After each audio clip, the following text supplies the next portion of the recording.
Here we have another rational inequalities example problem, and this one is a little bit more challenging because the terms on the right-hand side are going to be a linear expression. So we have x minus 8 over x, which is less than or equal to 3 minus x.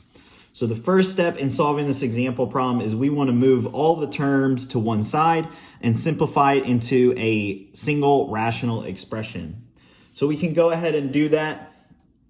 We have the right-hand side will be moved to the left-hand side by subtracting a 3 and adding this x.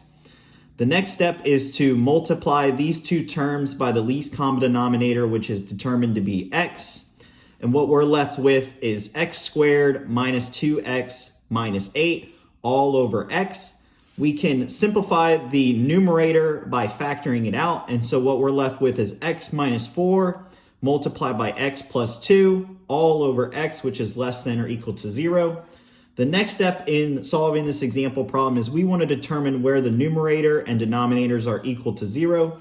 So for the numerator, we know that the x will be equal to 0 at x is equal to negative 2 and at x is equal to 4. And for the denominator, we know that it'll be at x is equal to 0. Another thing that we know is that x cannot equal 0 in our solution set. And so if we have a solution that contains 0, we'll use a parentheses to denote that in our solution set. The next step is to graph test points.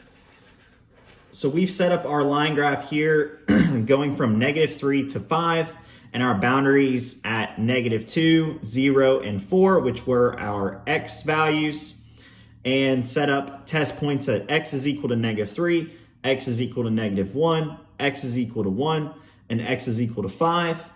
After inputting our test points, we found that the solution set is from negative infinity to negative 2, so all of these points, and from 0 to 4, so all of these x values as well.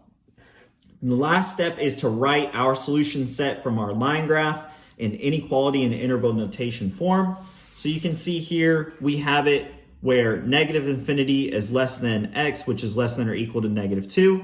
And so we'll have a parenthesis, negative infinity, comma, negative 2 with a bracket. And on the solution set from 0 to 4, we'll have 0, which is less than x, which is less than or equal to 4. And then we're going to have a parenthesis, 0, comma, 4 with a bracket around the 4.